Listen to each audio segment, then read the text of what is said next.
राज्यस्तरीय आदर्श पत्रकार पुरस्कार मिळाल्याबद्दल पत्रकार नारायण घंटे यांचा सत्कार करण्यात आला।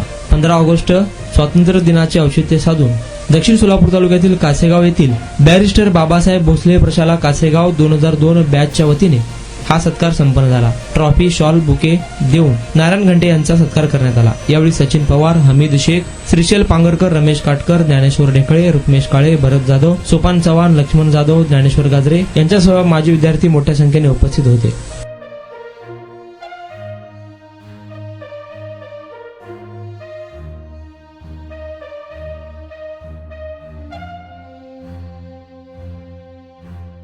मित्र नारायण घंटे साहेब यांना राज्यस्तरीय आदर्श पुरस्कार मिळाला पत्रकारितेत।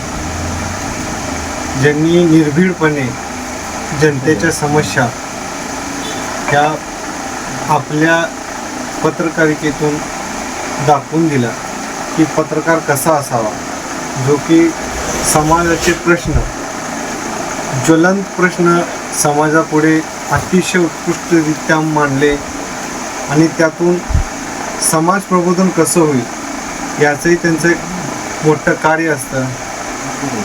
प्रत्येक छोट्या मोठ्या बातम्या त्या आपल्या न्यूजमार्फत सर्वसामान्य माणसापर्यंत कायम पोहोचवण्याचा प्रयत्न करत असतात। फक्त आपल्या एका क्षेत्रात त्यांनी कार्य केलेलं असं नाही, ते दुसऱ्या क्षेत्र म्हणजे महानगरपालिकेत ते कार्यरत असून तिथेही त्यांचा ज्या गावातही जातील त्या गावातील लोकांशी संबंध येतो। गोडी गुलाबीने एक व्यवस्थित त्यांचं काय म्हणतात एक रिलेशन मेंटेन केलेलं आहे त्यांनी सर्वसामान्य लोकांशी। त्यांना भावी आयुष्यासाठी कासेगाव बॅरिस्टर बाबासाहेब भोसले प्रशाला बॅच 2002 यांच्या वतीने त्यांचा सत्कार करून पुढील भावी आयुष्यासाठी त्यांना शुभेच्छा। त्यांना एवढीच देवाचरणी प्रार्थना आहे की राज्यस्तरीय, केंद्रस्तरीय जेवढे काही चांगले पुरस्कार असतील नक्कीच तुम्हाला भेटतील। अशीच पत्रकारिता तुमची जी आहे तुम्ही चालू ठेवावी एवढीच मी विनंती करतो। मी श्रीशैल हरिदेव म्हणे, राहणार कासेगाव। आज घंटे साहेब यांच्या पत्रकारितेमुळं आणि गेल्या वर्षी आमच्या गावातून अति मुसळधार पावसामुळे दोन माणसांचा कासेगाव ते उळं ह्या रस्त्यावरून पुलावरून पूल लहान छोटा असल्यामुळं 2 माणसाचा तिथे जीव गेलेला आहे। ही त्याची बातमी साहेबांनी लावल्यामुळं आज त्या आमच्या उळं ते कासेगाव ह्या रोडसाठी कमीत कमी 3-3.5 कोटीचं काम साहेबाच्या बातमीमुळं आज आमच्या इथे चालू आहे।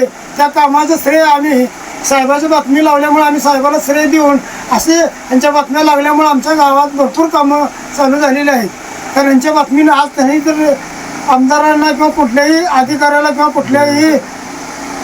कुठल्याही राजकीय पक्षाला न भेटता त्यांनी डायरेक्ट त्यांना प्रश्न विचारले, बाबा तुम्ही आज ह्या भागाचं प्रतिनिधित्व करता, ह्या भागात एवढं मोठं मानवहानी झालेली आहे, ह्या मानवहानीसाठी तुम्ही काय प्रयत्न करणार असा प्रश्न विचारल्यावर तिथल्या लोकप्रतिनिधींनी ह्यांची बातमी दखल घेऊन आमच्या गावासाठी मोठा 3 कोटीचा पुलाचं काम चालू झालेलं आहे। ह्या पुलाचं काम आणि बातमी लावल्यामुळेच हे काम चालू झालेलं आहे। हे मी गावकऱ्याच्या वतीनं त्यांचा अजून गावकऱ्याच्या वतीनं आभार मानतो आणि असंच बातम्या लावत जावं प्रत्येक गावात आणि प्रत्येक गावचा विकास होत जावं ही महादेवचरणी प्रार्थना करतो आणि ह्यांच्या पुढील कामास यशस्वीरित्या पार पडावं, त्यांची सगळी मनोकामना पूर्ण व्हावं आणि राज्यस्तरीय कुठलेही पुरस्कार प्राधान्य हो हीच मी आपल्या ह्या खंडोबाचरणी प्रार्थना करतो आणि मला बोलायला 2 शब्द संधी दिली त्याबद्दल मी संयोजकाचा आभार मानतो।